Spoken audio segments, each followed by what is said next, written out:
Iglesia de Jesucristo, buenos días y vence hoy, porque estamos siempre en victoria. Aleluya. Gloria a Jesús. Así que un día más, amén, que ustedes aquí me tienen por la gracia del Señor. Doy la bienvenida, ¿verdad? Que anunciaron. Levanten sus manitas solamente a las personas que vienen, que son invitadas por primera vez, que nos visitan. Poderoso Dios. Amén, amén, sierva, atrás, Dios me lo bendiga. Usted sabe que es muy importante para Dios y para nosotros. ¿Alguien más que visita? Escuché dos personas. Ah, ahí está el varón. Dios te bendiga, hijo. Aleluya. Ustedes dos ya son siervos del Señor. Son creyentes. Sí, amén. Amén. Gloria a Cristo. Qué lindo, ¿verdad? Quiere decir que todos nosotros, ya nuestro nombre está escrito en el libro de la vida.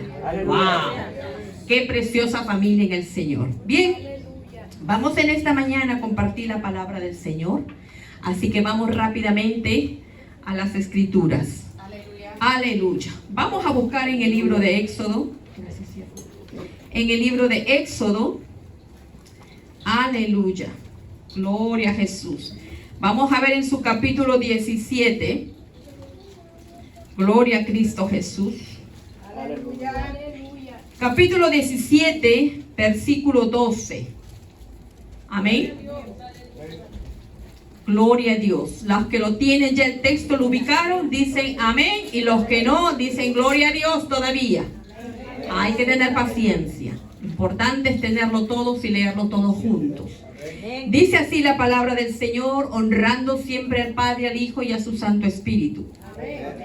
Y las manos de Moisés se cansaban, por lo que tomaron una piedra y la pusieron debajo de él, y se sentó sobre ella, el uno de un lado y el otro de otro.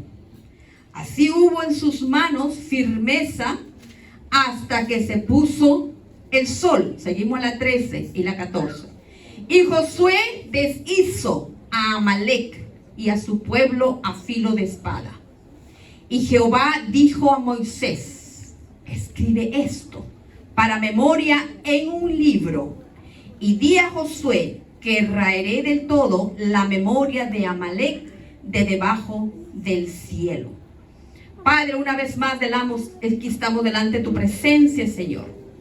Juntamente con tu pueblo, Señor, en esta hora yo me pongo de acuerdo. Y según tu palabra dice que si 2 o 3 se pusieran de acuerdo en cualquier cosa, tú lo harías, Señor. En esta hora, Padre, en el nombre de Jesús, estamos aquí, Señor, en ese nombre que sobre todo nombre, Señor, para que tú seas bendiciendo, te ha placido tu pueblo, cada vida, cada corazón en esta hora. Señor, abre nuestro entendimiento. Abre, Señor Jesús, esta copa boca arriba la ponemos para que tú bendigas nuestras almas. Ese pan del cielo que tienes preparado en esta mañana, Señor, sea propicio para que nuestra alma se regocije, se alimente, Señor, de tu presencia, de tu Espíritu Santo, fortaleciendo cada vida y cada corazón. Gracias, Padre, Hijo, Espíritu Santo. Aquí estamos, Espíritu de Dios. Yo me postro delante de ti, Jesús. Yo me postro delante de tu presencia como sierva. Vamos a predicar, Espíritu Santo de Dios. Gracias, Jesús. Aleluya. Amén, amén. Puede tomar asiento. Gloria a Cristo. Estamos más que contentos. Usted sabe que estoy regocijada en esta mañana preciosa. Aleluya. A veces el Señor nos sorprende con pequeñas cosas, pero para mí son grandes. Aleluya. Aleluya. Así que mi corazón está contento. Ante la presencia de Dios muchas veces el cuerpo humano no soporta. No sé si usted ha tenido experiencia, pero el cuerpo humano se impacta porque somos un cuerpo físico y Él es santo entre veces santo. Bien, en el versículo 12, en esta mañana tengo por tema que no se cansen tus manos. Aleluya. Que no se cansen tus manos, pueblo de Dios. Y quiero recordarles un poquito la historia. A mí me encanta el Antiguo Testamento porque si bien es cierto, fue una historia que sucedió, pasó, por algo están las Escrituras, pero tiene también tipo y sombra. Quiere decir que actualmente tiene un significado espiritual. Por algo está en la palabra del Señor. Amén. Y quiero compartirles una experiencia. Aleluya. Yo sé que todos nosotros estamos aquí en la casa de Dios. Cada uno tiene un testimonio delante de Dios. Nadie ha venido tal vez por venir. A lo mejor los invitados o la primera vez. Por eso pregunté quién ha venido por primera vez, ya que todos somos creyentes en el Señor. Pero tenemos cada uno de nosotros una historia, el por qué venimos a Cristo o cómo fue la experiencia de esa primera vez que conocimos a Jesús. Porque todos nosotros, sin excepción, antes de conocer a Jesucristo servíamos a otro, ¿verdad? Algunos tal vez ídolos, algunos tal vez, qué sé yo, estatuas, creencias, filosofías huecas de donde Dios nos sacó. Otros probablemente con la ignorancia que no creíamos en nada, como ateos, agnotismo, que simplemente creen en las cosas de sus pensamientos, pero en fin. Sin embargo, la palabra de Dios nos dice que todos realmente, cuando antes de venir a Cristo éramos ignorantes. Antes de venir a Cristo estamos muertos en delitos y pecados. Pero qué lindo que es Dios que nos hizo ver la luz. Espiritualmente hablando, en el mundo espiritual hay mucho significado. Hay misterios que a veces la mente humana no alcanza a entender. Sin embargo, según la historia, quiero recordar a los que han leído esta historia de Moisés. Cuando Dios le llamó a Moisés, Moisés solamente tuvo cuando le llamó una pequeña vara, ¿verdad? Era una vara que ustedes saben lo que Dios hizo con esa vara. Todo en el mundo espiritual tiene un significado. Sin embargo, en esa época, el pueblo de Israel estaba 40 años en el desierto, cuando Dios les llamó hacia la tierra prometida. Y amados, ustedes saben que 40 años en el desierto, la palabra del Señor, ese trayecto, era solamente para que ellos lleguen a la tierra prometida en semanas. Pero estuvieron deambulando 40 años, imagínense usted, en el desierto. La Biblia nos dice que no tuvieron que comprar sandalias, no se envejecían sus ropas. Usted me dirá el cuento de hadas, porque aquí quiero entrar después. Muchas veces en la palabra de Dios encontramos que parece ciencia ficción. Habla la historia, bíblicamente hablando, de que en esta época, cuando ellos estaban cruzando, salieron de la tierra de Egipto, se encontraron con un pueblo nómada en aquel entonces, llamado Amalek, de los amalecitas. Este pueblo o esta tribu de aquel entonces se dedicaban, vivían solamente para asaltar, robar la gente, las ciudades alrededor, y de eso vivían. Vaya usted captando ya a Amalek. Los amalecitas eran ladrones, pandilleros. No les importaba, ellos atacaban, saqueaban y de eso vivían. Sin embargo, nosotros sabemos que Satanás vino ¿qué? A matar, robar y destruir. El pueblo de Israel, si bien es cierto en aquel entonces tenía una misión Moisés, nosotros como iglesia aquí en la tierra tenemos una misión también, ¿verdad? Cada uno de nosotros tenemos una responsabilidad. ¿Qué fue lo que pasó en aquel entonces? Los amalecitas atacaron, pero Moisés les dijo a Josué, ve, prepárate, Josué, prepara tu ejército, prepárate los hombres, que yo voy a estar contigo, pero yo voy a ir hacia un monte, voy a estar mirando, yo voy a estar clamando, yo voy a estar intercediendo, dijo Moisés. Tipifica a Jesucristo, el intercesor. Tipifica hoy en día el Espíritu Santo. Tipifica hoy en día la iglesia, porque nosotros aquí reunidos estamos adorando a un Dios que no hemos visto con nuestros ojos físicamente, pero que lo creemos por fe. Y mire usted a ese Dios, quiero llevarle a ese Dios que nosotros creemos. ¿Qué pasó entonces? Cuando él se enfrentó, Josué fue un hombre de Dios muy obediente. Se enfrentó, obedeció a Moisés. Y la palabra de Dios dice que fue más o menos una distancia donde se llevaba a cabo la guerra. Pero Moisés estaba en un monte, subió con Aarón y subió con Hur, otro personaje. Y estuvieron allí observando la guerra, y en el versículo 12, en el versículo 11 dice, y sucedía que cuando alzaba Moisés su mano, Israel prevalecía, mas cuando él bajaba su mano, prevalecía Amalek. ¿Qué quiere decir esto? Muchos personas que no tienen el discernimiento, que no pueden entender, que lo analizan solamente intelectualmente, dirán, ¿qué tiene que ver esto con la guerra si está a larga distancia? ¿Qué tiene que ver con que Moisés levante la mano y allá estén ganando? ¿Qué tiene que ver con que Moisés baje la mano y allá estén perdiendo? ¿Usted no puede captar eso? ¿Qué tiene que ver Moisés si Moisés está aquí y la guerra está allá? ¿Qué tiene que ver con que mi mano no levante y con que mi mano se cae? ¿Qué clase de Dios es? el que hace que en la distancia tenga que ver con algo, con una actitud, con una acción, con la fe de Moisés, con la orden que le dio Dios a Moisés. Pero mire usted que no solamente eran las manos, sino que llegó al punto de vista humano. Moisés era un hombre igual que nosotros. Probablemente si usted trata de ejercitar su cuerpo en determinado tiempo, se va a cansar, se va a agotar. Todos los que han hecho ejercicio lo pueden dar por fe, ¿verdad? Sin embargo, la guerra no era 1 hora, no era 2 horas la batalla. Porque nosotros, la Biblia, la palabra de Dios nos dice que llegó mucho tiempo hasta que se puso el sol. ¿Qué significa ponerse el sol? Usted ve cuando amanece el sol en la mañana y cuando se pone o se opone o se oscurece o desaparece el sol, más o menos es como entre las 6 y las 7, dependiendo del season, dependiendo de la estación, ¿verdad? ¿Cuántas horas tuvo que estar peleando el pueblo de Israel? Moisés se cansó sus manos porque cuando él levantaba, el levantarse las manos, ¿qué tipifica? Cuando usted está contento, cuando usted está alegre, cuando usted está en victoria y gozoso, es una simbología de que usted levanta sus manos. Cuando usted realmente siente que está viviendo una época de victoria, se nota en su forma de hablar, en su forma de expresar, en sus movimientos, en sus planes, porque usted está feliz y gozoso. Nadie que esté en victoria, nadie que esté viviendo un momento hermoso puede estar con el rostro, porque se nota, somos seres humanos.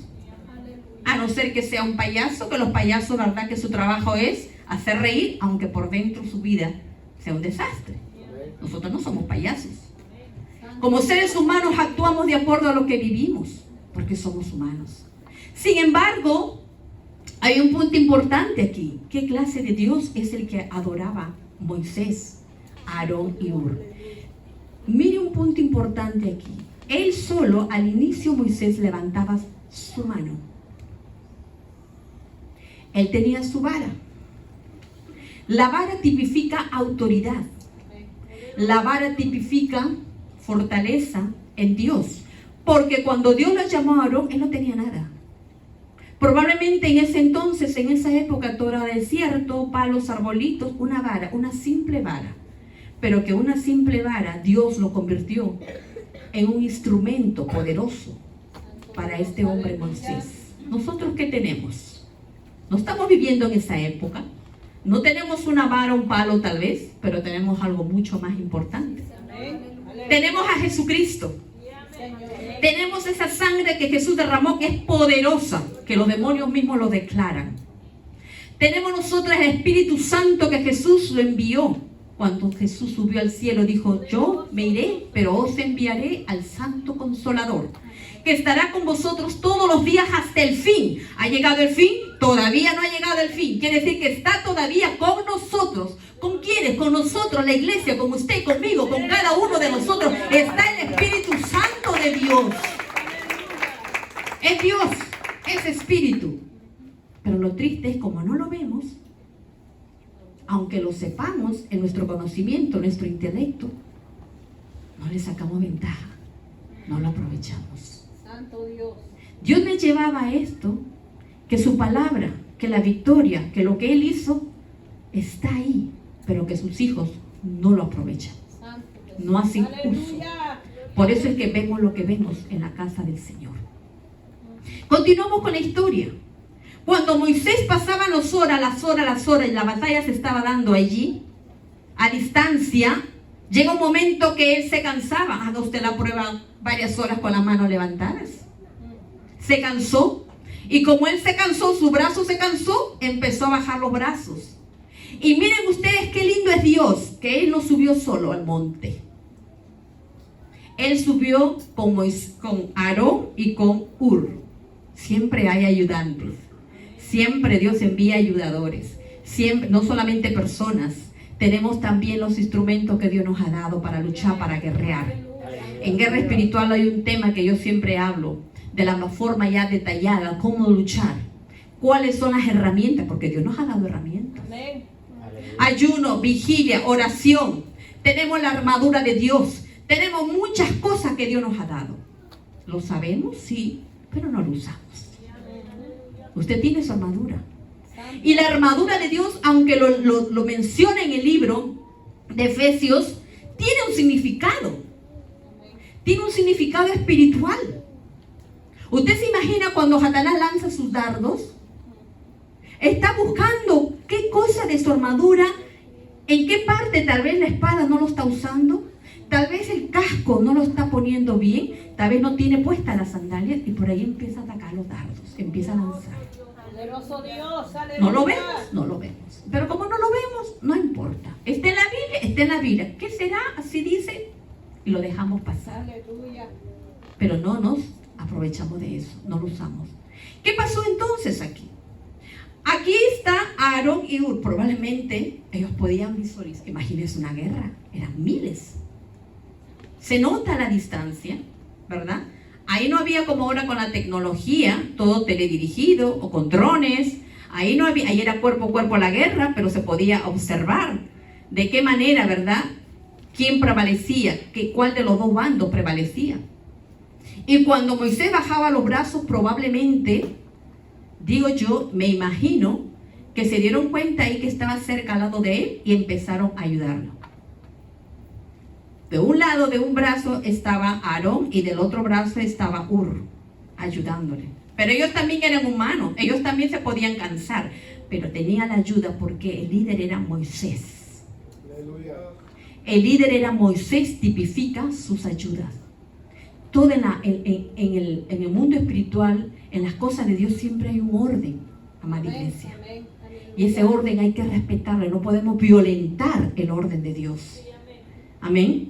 Pero ¿qué pasaba cuando él se sintió de fallecer, Moisés? Empezaron ellos a ayudarle a cada lado y mantuvieron los brazos de Moisés levantados hasta, dice la palabra de Dios, que se puso el sol. Quiere decir que cuando ellos mantenían levantados, obtuvieron la victoria, ganaron la guerra. Les quiero compartir algo. Estamos conectados con el Wi-Fi del cielo, ya les digo, y me vino en este momento una experiencia. Yo sé, no recuerdo si ustedes, bueno, los más antiguitos tal vez, les voy a compartir que algo pasó porque salió en los periódicos de Nueva York. Fueron más o menos en los años 90, que pasó en Nueva York y que se escuchó en las noticias. Hubo un caso de una muchacha, hay un pueblo en Nueva York, usted sabe que siempre hay zonas peligrosas.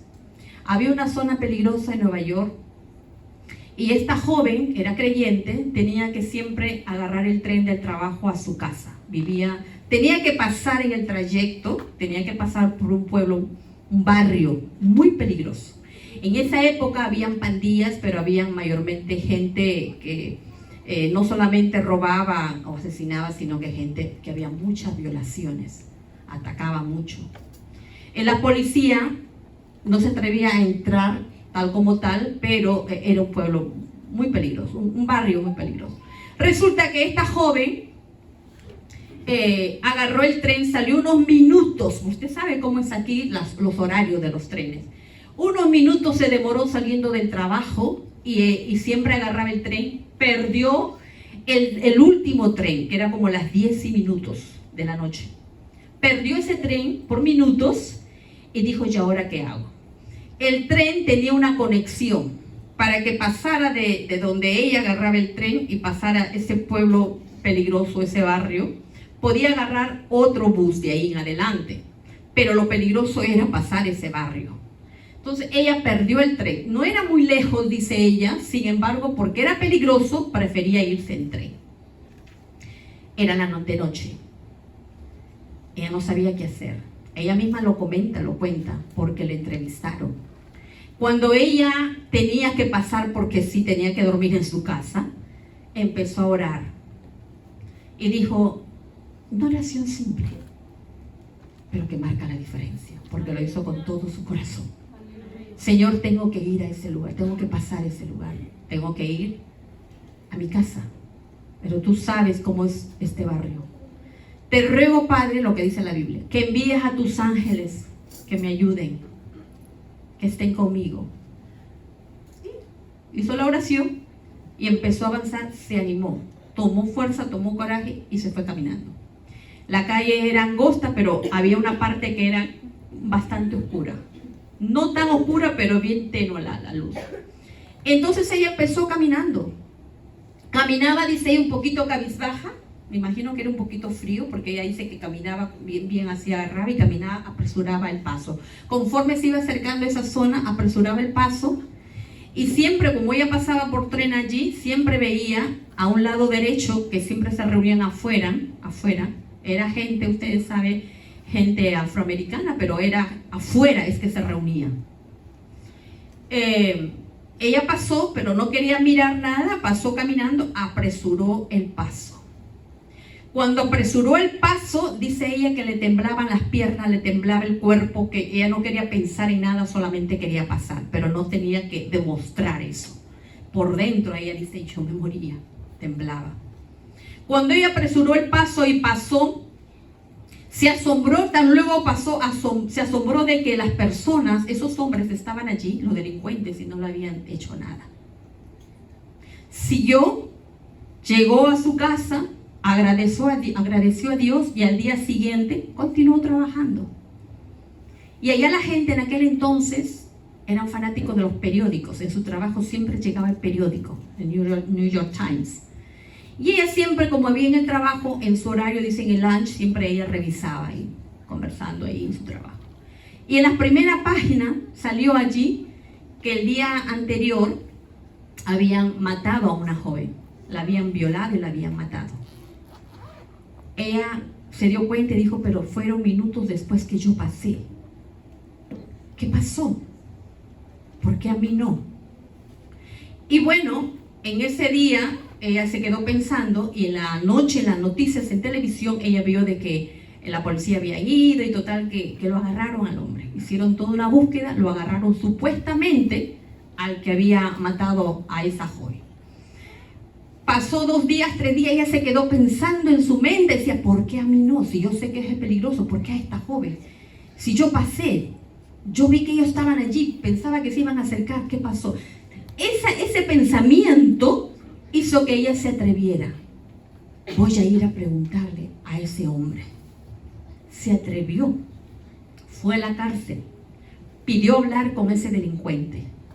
Y ese delincuente, cuando lo dejaron entrar a ella, porque fue plan de Dios para que ella aumentara su fe, le dijo, yo pasé esa noche a tal hora, ustedes estuvieron allí porque yo te vi a ti que tú estabas con otros hombres allí, y yo pasé, ¿por qué ustedes a mí no me hicieron nada y a la persona que pasó después hicieron lo que hicieron? Este hombre le contestó, y bueno, burlándose de ella, ¿qué quieres que hagamos?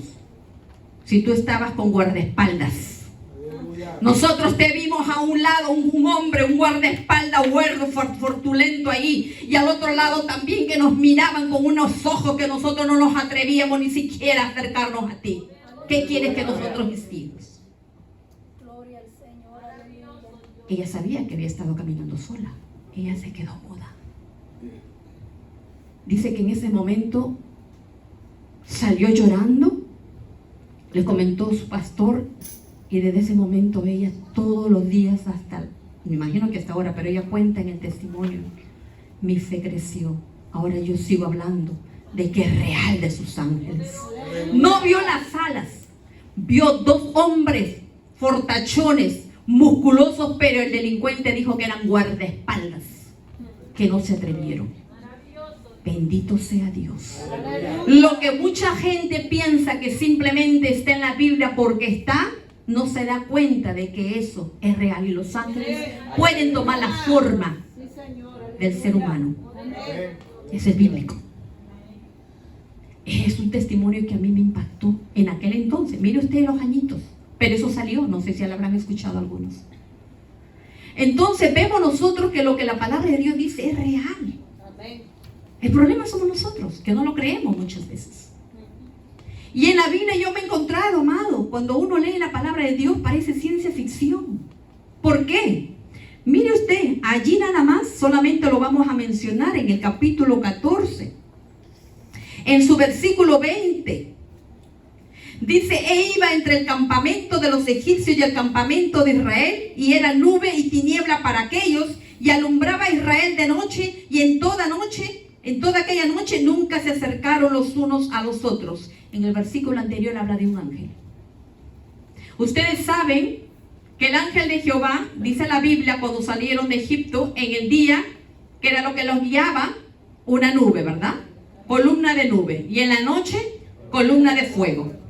Pero resulta, en un determinado momento, yo no sé si usted leyó este versículo, cuando estaban bien cerca, muy cerca, miren lo que hizo el ángel. El ángel que iba delante del pueblo de Israel salió de adelante y se puso al centro. Para este lado estaban los egipcios y para el lado de adelante estaba el pueblo de Israel. El ángel se puso al medio. La distancia era corta, pero el ángel se puso al medio. De tal manera, el ángel lo que hizo es que a los pueblos de Israel alumbraba luz.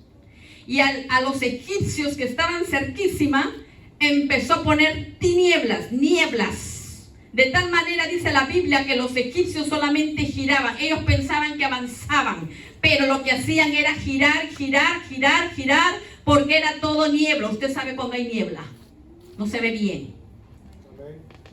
Estaban uno cerca al otro, pero no permitió el ángel que los egipcios avanzaran. Un ángel, el ángel de Jehová. ¿Y cómo eso es posible? Ahora, si nos vamos al Nuevo Testamento, ¿cómo usted me explica de que Felipe, cuando habló a la carreta, ¿verdad? Habla la Biblia, la palabra de Dios, que estaba un hombre, aleluya, un servidor de una reina, estaba ahí en su carreta leyendo Isaías, no entendía, y el Espíritu Santo le dijo, Felipe, ve, acércate, explícales. Y él empezó a predicar y a explicarle lo que significaba el libro de Isaías, ese versículo. Y cuando le explicó todo, entregó su corazón a Cristo, lo bautizó, porque ahí vio que había agua, lo bautizó. Y la palabra de Dios dice que el Espíritu Santo tomó a Felipe y lo transportó, y Felipe apareció en otra ciudad. Usted me dirá, ese es Hollywood. No, Señor.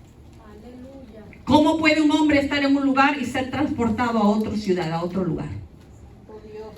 Si eso pasó en mi Biblia y lo dice, yo lo creo. Yo lo creo. Entonces, ¿qué es lo que quiero explicarle a usted, pueblo de Dios? Que no tenemos un Dios pequeñito. No tenemos un Dios que cuando yo quiero trabaja, cuando dice Dios es así, esto puede hacer, esto no puede hacer. Tenemos un Dios poderosísimo. Tenemos un Dios que ordena, según el libro de Job, el que sostiene, el que puso cadenas al mar para que hasta determinado momento en la orilla no avance más. Tenemos un Dios que controla las regiones celestes, el cielo, el tercer cielo, el sol. Tenemos un Dios que sabe la física, que sabe cómo funcionan los planetas. Tenemos un Dios que sabe que el sol hasta dónde puede calentar para que nosotros no seamos zancochados del calor.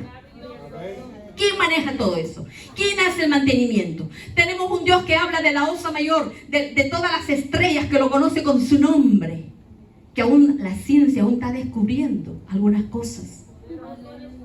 ¿Usted se imagina qué Dios tiene usted?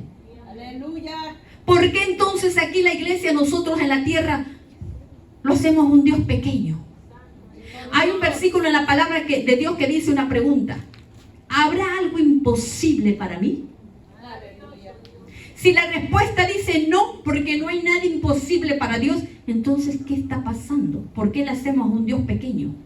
¿Por qué hacemos un Dios que nosotros podemos decir, esto puede hacerlo Dios en el mundo tridimensional, pero estas cosas no? Si tenemos un Dios que no está sujeto a este mundo físico tridimensional, Él trabaja ¿en dónde? En lo sobrenatural. Si Dios trabaja en lo sobrenatural, ¿qué cosa no puede hacer? Si Él nos creó, Él puede cambiar un órgano de nuestro cuerpo. Él puede cambiar y llenarlo nuestro cerebro de neuronas, de grasa, de células, de parte de órganos, de lo que sea. Inclusive lo que la ciencia no ha descubierto todavía, Dios es el Dios que puede cambiarlo todo y crear nuevo. Mire, hermanos, cuando yo trabajé con hermano Gigi, mis ojos lo vieron.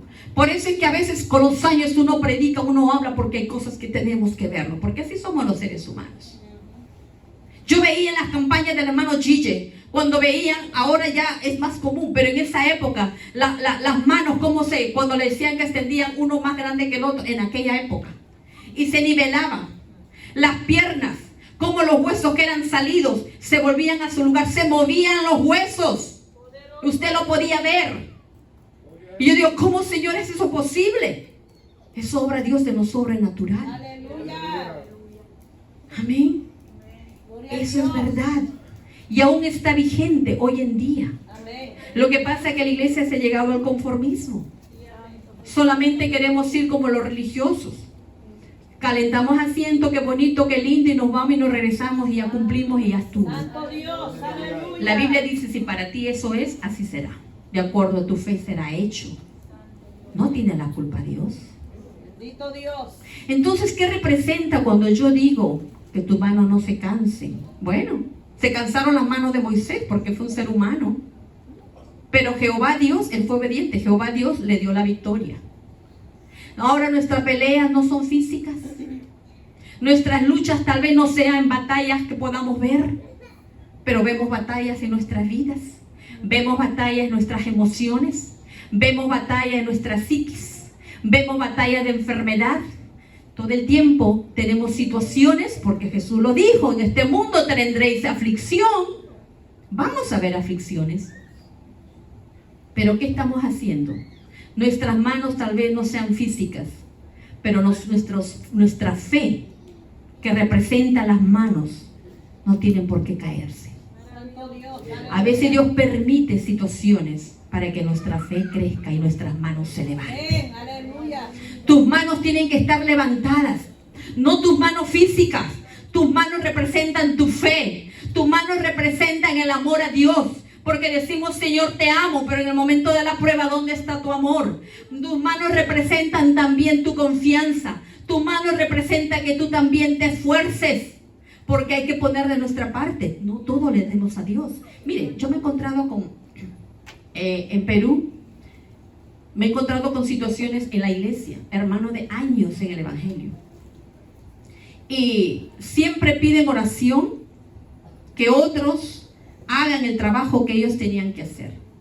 Hermano, ore por mí, hermana, ore por esto, pero cuando después nos enteramos dónde está la hermana, no puede ir hermanita al servicio, y nos enteramos, porque siempre por ahí nos se entera, de que la hermana estaba paseando, vacacionando, y nos dijo que estaba mal, y nos dijo que está enferma.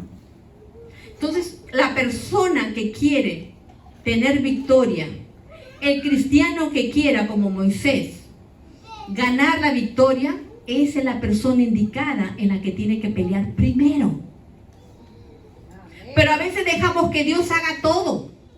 Mire, Dios es Dios. No es algo que nosotros podemos decir, mira Dios, yo quiero que hagas esto, yo quiero que hagas lo otro, así no, así sí, así que. ¿Cómo puede decir, dígame usted, el barro a su Señor, así quiero? Si Él es nuestro comandante en jefe, si Él es el creador, si Él nos escogió para adorarle, ni los ángeles se atreverían a eso.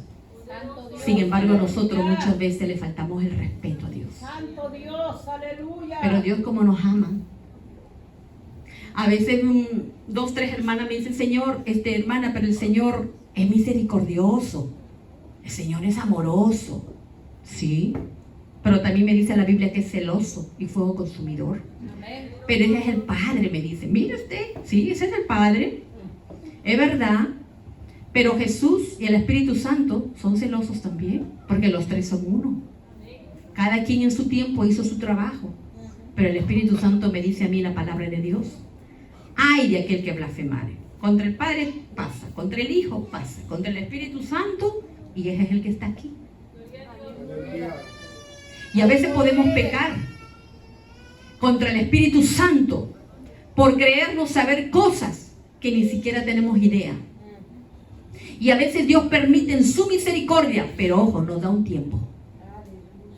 A veces nuestra ignorancia, Dios lo permite, Dios nos conoce, pero llega el tiempo en que tú ya dejas de ignorar y ya conoces, pues vas a tener que también ser juzgado por eso. Así que todo tiene su tiempo. Pero ¿cuál es la voluntad perfecta de Dios? En que su iglesia, en que nosotros conozcamos más, maduremos para hacer el trabajo de Jesús. El trabajo de Jesús que nos dijo, ir y predicar el evangelio a toda criatura. Hay un trabajo que hacer, hay almas que salvar, hay enfermos que sanar, hay cautivos que libertar. Esa es la gran comisión, el trabajo que todo cristiano tenemos. En la medida de usted con Dios, su relación, Él lo hará posible en usted. Así que tenemos que crecer. Dios quiere cristianos maduros, cristianos guerreros, soldados. Todos somos soldados de Jesucristo. Y tenemos todas las herramientas. Amén. Entonces, ¿qué es lo que tenemos que decirle? En cuanto a la aflicción, en cuanto al problema, bienvenido sea. Gracias, Señor, por este problema. Gracias, Señor. Yo sé que esto es con un propósito. Yo sé que me vas a ayudar a pasar el siguiente nivel. Yo sé que esto es una prueba porque voy a dar mi examen y voy a salir aprobada en mi examen. Y tú me vas a bendecir. Yo sé que lo que veo ahora, Señor, no va a ser en el mañana. Yo sé, tenemos que hablar así. Porque aunque Moisés peleó a distancia del pueblo de Israel y él lo estaba mirando a distancia, para Dios como no hay tiempo ni espacio, si nosotros aquí en la tierra tridimensional luchamos, peleamos y hablamos, lo vamos a ver. ¿Sabe lo que una vez, en una ocasión, cuando ministramos liberación, la Biblia lo dice también, mi pueblo fue destruido porque le faltó conocimiento? Sin embargo, los demonios también conocen Biblia. Y en una ocasión ellos dijeron, mira, nosotros estamos tan organizados, nosotros somos tan obedientes a Satanás, que ustedes tienen de lo mejor, pero ustedes no saben lo que tienen. Es fácil engañarlos, es fácil atraparlos. Mire usted hasta dónde viene el testimonio de un demonio. Y es verdad, lamentablemente. Entonces, ¿qué es lo que quiere Dios? ¿Qué es lo que quiere de su pueblo el Señor? Que estemos preparados. No se preocupe por las cosas que van a venir. No se preocupe por los golpes. Usted tiene que aprender a guerrear, a luchar. Aleluya. ¿Por qué digo eso? Mira, amado hermano. Muchas veces nosotros, como vemos lo físico, tenemos miedo hasta la muerte. Tenemos miedo a morir. Tenemos miedo a cualquier cosa. Nos asustamos, nos da miedo. ¿Por qué? Alguien dijo, bueno, si tienes un problema y no tienes solución, ¿para qué te preocupes? Pues no tienes solución. Y si ese problema tiene solución, igual, ¿para qué te preocupas si la solución ahí está? O sea, no hay que preocuparnos por nada. Si usted está preparado para morir, amado, usted sabe qué es lo que le espera. ¿A dónde va a ir su alma? ¿Por qué se preocupa? Lo que tenemos que hacer es poner en práctica la palabra de Dios, hacernos nuestra. Lo que tenemos que hacer es vivir la palabra. Y vivir la palabra no solamente se refiere a cuidarnos de no estar en pecado, sino a apoderarnos de la riqueza de lo que dice la palabra de Dios. Porque tenemos un Dios de poder. Amén. ¿Tenemos un Dios de qué? De poder. Una hermana presidenta de allá decía, mira hermano, nosotros somos la mujer, somos una creación maravilla. Dios nos ha hecho una mujer maravilla. Y lo que la mujer maravilla, la Wonder Woman, no, lo que quiero decir que somos una maravilla, una creación de Dios. Y todavía lo hacía así, porque claro, nosotros las mujeres tenemos nuestras curvitas, quiera que no, ¿verdad? Siempre. Pero lo que quería decir ella es que somos las mujeres nos ha creado Dios diferentes a los hombres. Pero la mayoría de las veces somos multifacéticas, ¿sí o no? Así nos creó Dios. Un cerebro diferente al hombre, con un propósito. Con un propósito. Amén. ¿Y quién dice que no? Somos intercesoras también, por naturaleza. Porque si no, ¿por qué dice la Biblia que las mujeres ni bien fueron al sepulcro a la madrugada y no tuvieron miedo que estaba oscuro y fueron a ver el sepulcro cuando Jesús no estuvo, había resucitado? ¿Quién se atreve a ir a un cementerio a esa hora hoy en día? Las mujeres de aquí fueron. Porque las mujeres somos valientes. Los hombres tienen también su parte, pero yo estoy hablando como mujer. Aleluya, ¿verdad? Pero este es para un culto de damas. Gloria a Jesús. Seguimos. Entonces, lo que quiero yo que ustedes entiendan es la lucha con los amalecitas. ¿Quiénes eran los amalecitas? Si va usted conmigo en el mismo versículo que hemos leído, aleluya, en Éxodo, gloria a Jesús, Aleluya. vemos nosotros en su capítulo 17, versículo 16. Vamos a leer versículo 15 y luego el 16. Y Moisés edificó un altar y llamó su nombre Jehová Nisi. Es la primera vez que aparece aquí del Antiguo Testamento Jehová Nisi, que muchas veces le hemos escuchado mencionar. ¿Qué significa? Jehová es mi estandarte. Aleluya. Aleluya. Jehová es mi bandera. Jehová es la victoria que yo voy a obtener. Amén. Amén. Pero en el versículo 16 dice, y dijo, por cuanto la mano de Amalek se levantó contra el trono de Jehová, Jehová tendrá guerra con Amalek de generación en generación. Wow. Me hace recordar mucho también las maldiciones generacionales cuando habla en el Antiguo Testamento. Vamos a analizar qué representa Amalek. Amalek eran enemigos de los israelitas, tuvieron guerra. Para nosotros, ¿qué puede hacer? Amalek es todo lo contrario. Amalek puede representar las pruebas, puede representar Satanás, porque siempre él está acechando. Puede representar tus dificultades, mis dificultades. Puede representar mis luchas a nivel de la carne, mis áreas. Puede representar adicciones. Puede representar esas debilidades tal vez que uno pueda tener. Amalek es mi enemigo. Amalek representa esa situación que yo no puedo todavía resolver y que tengo que trabajarlo. Pero en la época bíblica, en este tiempo que hemos leído, Amalek era un pueblo nómada. Sin embargo, hasta hoy en día, los amalecitas se ubicaron geográficamente en la parte del Líbano. Hay descendencia de ellos todavía en el Líbano. Y sabemos que el Líbano es frontera con Siria. Todos ellos son de religión musulmana. Y la palabra de Dios dice que siempre habrá que de generación en generación guerra. Y usted sabe que un musulmán odia al cristiano. Mire lo que es Dios, mire la palabra del Señor. ¿Y usted alguna vez ha pensado que Satanás va a ser su amigo? Va a ser la guerra siempre. Satanás es nuestro enemigo, pero también la carne es nuestra enemiga. Quiere decir que la lucha lo vamos a seguir teniendo mientras estemos en esta tierra. Pero la buena noticia es que sí se puede. Amén. La buena noticia es que se puede, amado. Si nosotros no pudiéramos, entonces en vano sería la muerte de Jesús. Jesucristo dijo, todo es posible para el que cree. Jesucristo dice que con la ayuda de Él, sí podemos, todo se puede. Aleluya. Si no fuera así, nosotros estaríamos perdiendo el tiempo aquí. Amén. Entonces lo que tenemos que hacer es apoderarnos de esa fuerza, apoderarnos de Dios, apoderarnos de todas las herramientas que el Señor tiene para con nosotros. Quiero dar en esta oportunidad, ¿verdad? Ustedes saben, para terminar, a los 6 años yo estuve a punto de morir porque sobreviví a un terremoto en el año 1970 en Perú.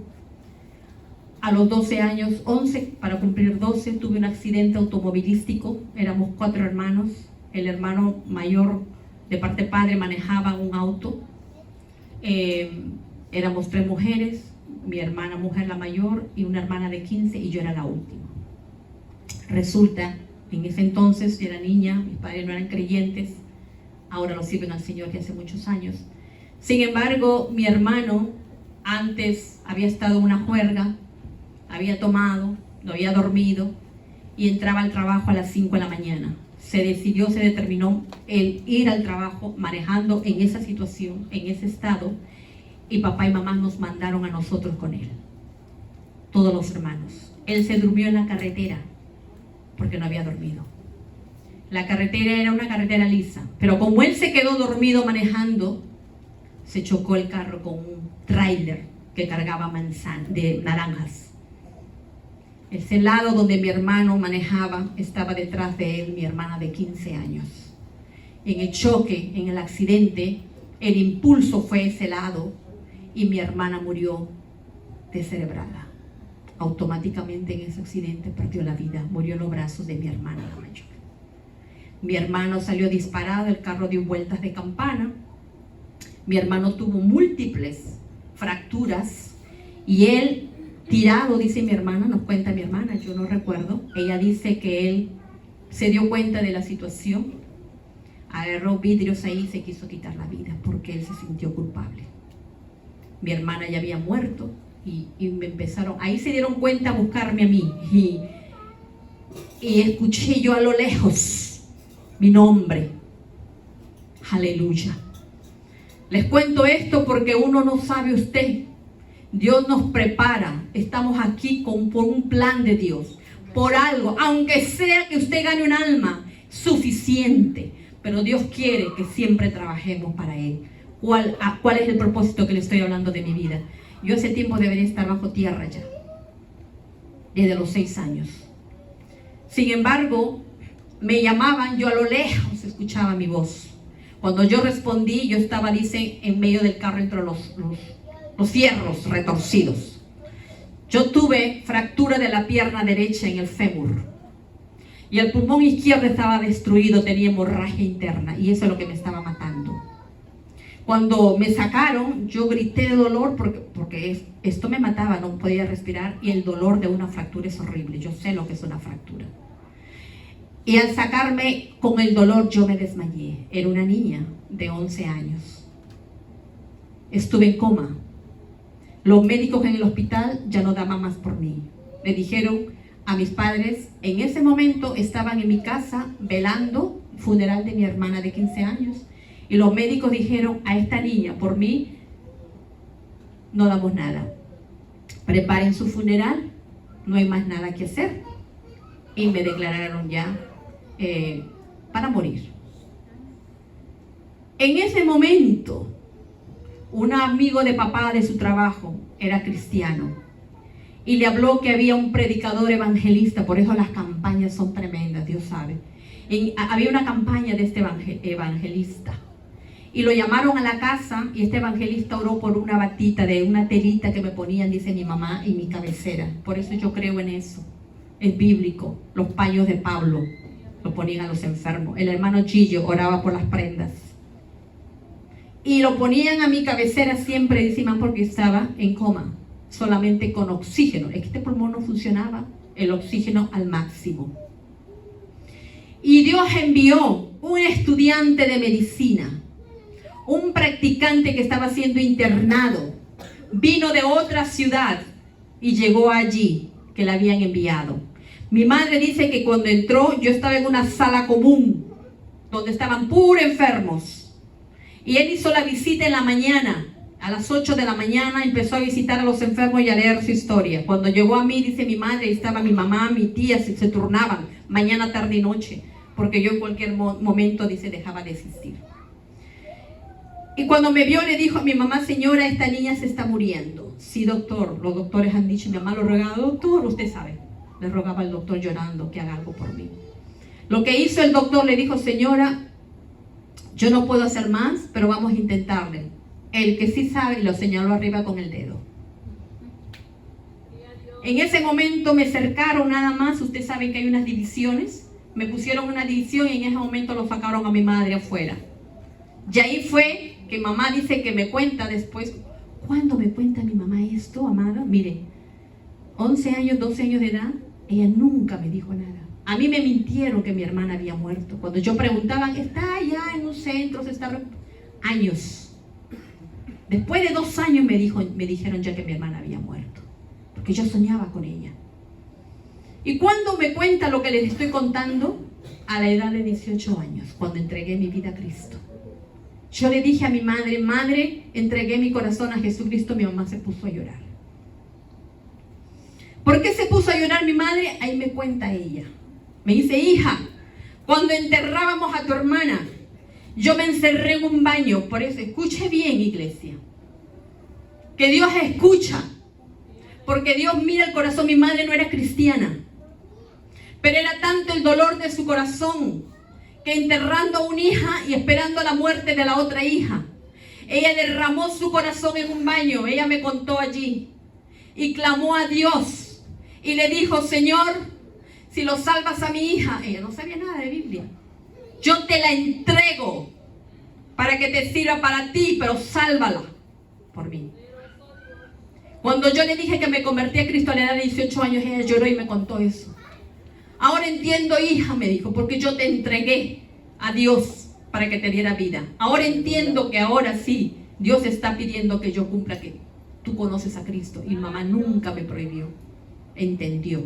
Aleluya. Y lo que le quiero decir, mire, un estudiante de medicina, algo simple. ¿Sabe lo que hizo?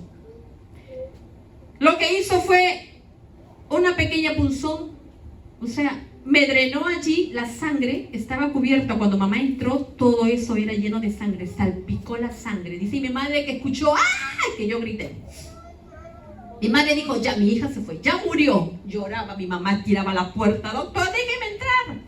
Cuando entró mi mamá dice, hija, yo vi todo a tu alrededor, sangre, salpicó tanta sangre. No había tiempo de llevarme a la sala de cirugía. Y algo simple, en ese momento mi madre vio que había una conexión del pulmón izquierdo, yo tengo aquí la cicatriz. Había una conexión que drenaba hacia unas botellas abajo y salía sangre. Y el doctor dijo, urgente, necesitamos sangre. No es como ahora que hay banco de sangre y todo lo demás fácil. En ese momento analizar mi sangre, qué tipo de sangre soy, a buscar transfusión rápido, urgente, tantas unidades de sangre. Mi papá tuvo que pedir ayuda en el trabajo y sus compañeros de trabajo vinieron y ellos fueron los que me dieron sangre directamente, porque en el banco de sangre estaba agotado, usted sabe, como en nuestros países. Y me dieron transfusión de sangre. La obra de Dios, como Él actúa.